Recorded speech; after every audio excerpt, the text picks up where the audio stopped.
નમસ્કાર, આપ જોઈ રહ્યા છો સંદેશ ન્યૂઝ. હું છું પ્રીતિ.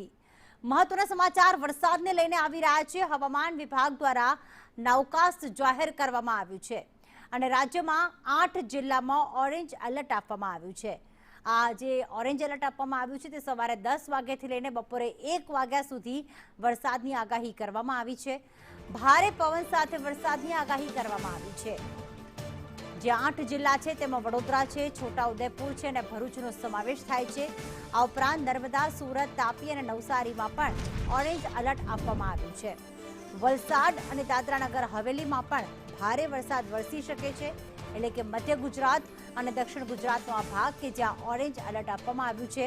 હવામાન વિભાગ દ્વારા નવકાસ્ટ જાહેર કરીને બપોરે 1 વાગ્યા સુધી 8 જિલ્લામાં ઓરેન્જ એલર્ટ આપવામાં આવ્યું છે. ત્યાં ભારે વરસાદ રહી શકે છે, સાથે ભારે પવન પણ ફૂંકાશે.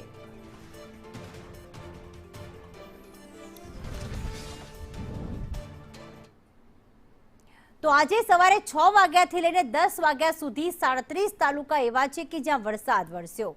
એમાં વાપીમાં 4 કલાકની અંદર 4.5 ઇંચ વરસાદ ખાબક્યો, જ્યારે વલસાડના ઉમરગામમાં 2 ઇંચ વરસાદ વરસ્યો. પારડી અને વલસાડમાં આ 4 કલાક દરમિયાન 1.5 ઇંચ વરસાદ વરસ્યો છે. તો સુરતના પલસાણામાં પણ 1.5 ઇંચ વરસાદ, છોટાઉદેપુરના સંખેડામાં 1 ઇંચ વરસાદ વરસ્યો છે, જ્યારે અન્ય 31 તાલુકાઓમાં નોંધપાત્ર વરસાદ નોંધાયો છે. સવારે 6 થી લઈને 10 વાગ્યા સુધી આ 4 કલાકના સમયગાળામાં 37 તાલુકામાં વરસાદ વરસ્યો છે.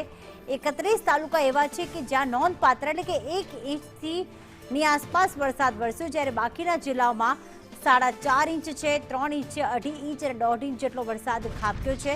હજી પણ 1 વાગ્યા સુધી દક્ષિણ ગુજરાતના જિલ્લાઓમાં વરસાદની આગાહી કરવામાં આવી છે. ઓરેન્જ એલર્ટ આપવામાં આવ્યું છે. એટલે કે આ તાલુકાઓમાં જે દક્ષિણ ગુજરાતના તાલુકા છે, વાપી છે, નવસારી છે, વલસાડ છે, ત્યાં હજી પણ વરસાદ થઈ શકે છે.